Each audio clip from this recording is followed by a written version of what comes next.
안녕하세요. 점점 더 현지화돼 가고 있는 베트남 바라기입니다.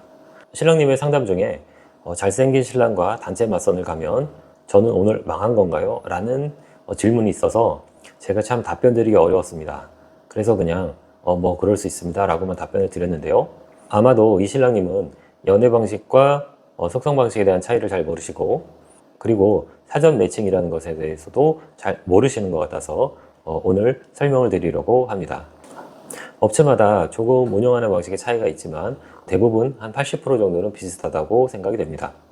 여기서 오늘 영상에서 중요한 점은 조금 안 좋은 사례로 설명을 드리도록 하겠습니다. 왜냐하면 피해 사례라고 생각하시고 영상을 봐주시면 좋겠습니다. 첫 번째로 속성 방식 중에 사전 매칭이 없는 단체 맞선 방식을 설명을 드리도록 하겠습니다. 신랑님들이 단체로 맞선 여행을 가서 첫째 날에 업체에서는 모두 예쁜 신부님들을 보여주거나 조금 덜 예쁜 신부님들을 보여주는 방식을 취합니다. 왜 이런 방식을 취하냐면 모두 예쁜 신부님들을 보여주고 매칭에 실패하게 되면 신랑님의 자존감을 떨어뜨리게 됩니다.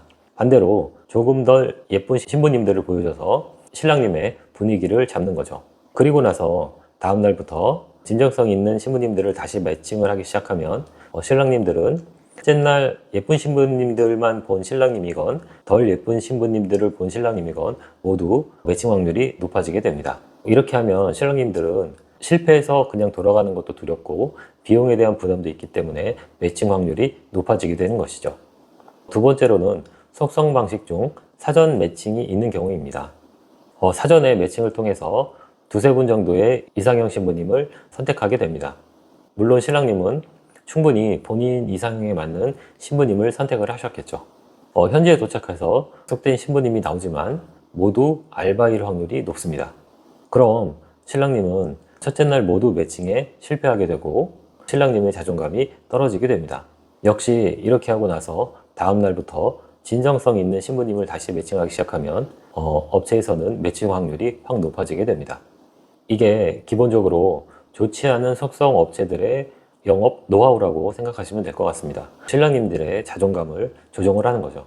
근데 질문은 잘생긴 신랑님과 같이 갔을 때 나는 망하나요? 였죠. 이거에 대한 판단은 둘째 날부터 진행되는 상황을 보면 알 수 있습니다. 신랑님들이 단체 맞선을 갔을 때 그림과 같이 각 층마다 방에서 대기하게 됩니다. 시간이 돼서 1층에 신부님들이 도착을 하게 되면 약속되어 있는 신랑님들과 맞선을 위해서 각 방에 방문을 하게 됩니다.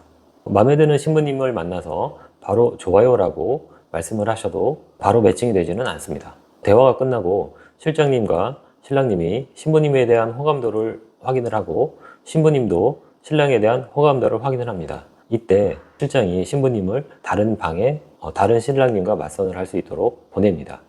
왜냐면 당일 맞선을 볼 수 있는 신부님의 숫자가 적고 신부님도 다른 신랑님과 맞선을 봐서 매칭 확률을 높일 수 있기 때문이죠. 그래서 다른 방에 만약 잘생긴 신랑님이 계신다면 본인이 좋아요 했던 신부님이 신랑님을 거부할 수 있는 상황이 발생할 수 있겠죠. 이렇게 로테이션 하는 방식으로 진행하는 단체 맞선의 경우 신랑님이 피해를 보는 상황이 발생할 수도 있습니다. 조금 이해가 되시나요? 왜 속성 방식을 예를 들고 비방을 하느냐 하실 수도 있겠지만 대부분의 연애 방식은 속성 방식과 다르게 여러 명의 신부님을 맞선을 하지는 않습니다. 그럼 간단히 연애 방식에 대해서 설명을 드리겠습니다. 계약서를 서면으로 계약하고 난 이후에 상담을 통해서 신랑님이 원하는 이상형에 맞는 신부님의 프로필을 제공해 줍니다. 사전 매칭을 통해서 이상형 찾기에 성공을 하게 되면 영상통화를 진행하게 되고 어느 정도 확신이 서면 현지에 방문을 하시게 됩니다. 이때 무조건 영상통화에서 만났던 신부님이 맞선장에 나와야 하고 다른 신부님이 맞선을 하면 안 됩니다. 이 부분은 계약서에 명기가 되고요. 현지에 도착해서 맞선을 보고 데이트를 하면서 2, 3일 정도 지난 후에 결혼에 대한 확신이 쓰신다면 장거리 연애를 시작하게 됩니다. 여기까지가 연애 방식의 사전 단계라고 보시면 될 것 같습니다. 속성 방식의 단체 맞선과 다르게 연애 방식은 조금 차이가 있죠. 국내에서 이상형 매칭이 될 때까지 현지에 방문하지 않는 것이 조금 다른 점인 것 같습니다. 물론 속성 방식과 비슷하게 연애 방식도 신부님들이 많은 신랑님들의 프로필 사진을 볼 수 있습니다.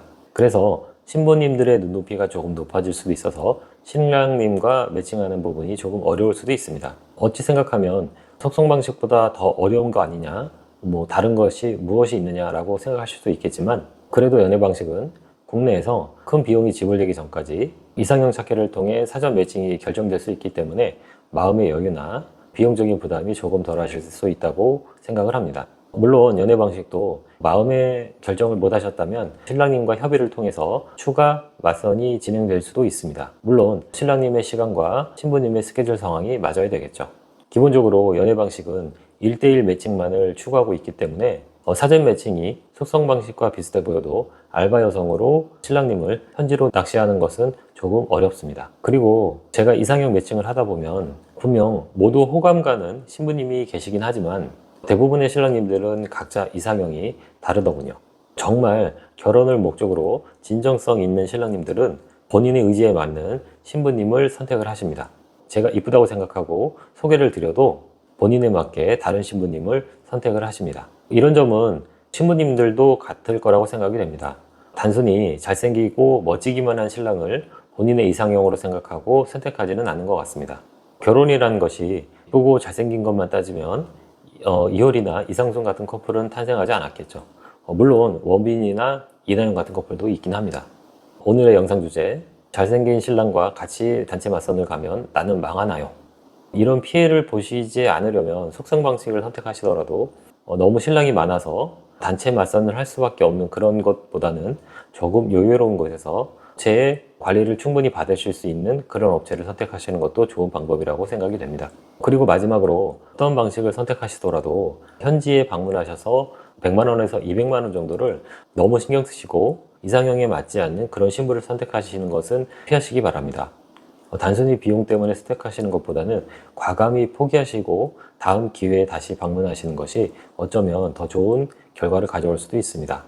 모든 판단은 신랑님이 하시겠지만 분명히 본인이 원하는 이상형의 신부님을 마음의 결정을 하시고 국제 결혼을 임하시는 것이 좋을 것 같습니다. 좋은 인연 만나서 행복한 결혼 생활 되시길 바라며 지금까지 시청해 주셔서 감사합니다. 베트남 바라기였습니다.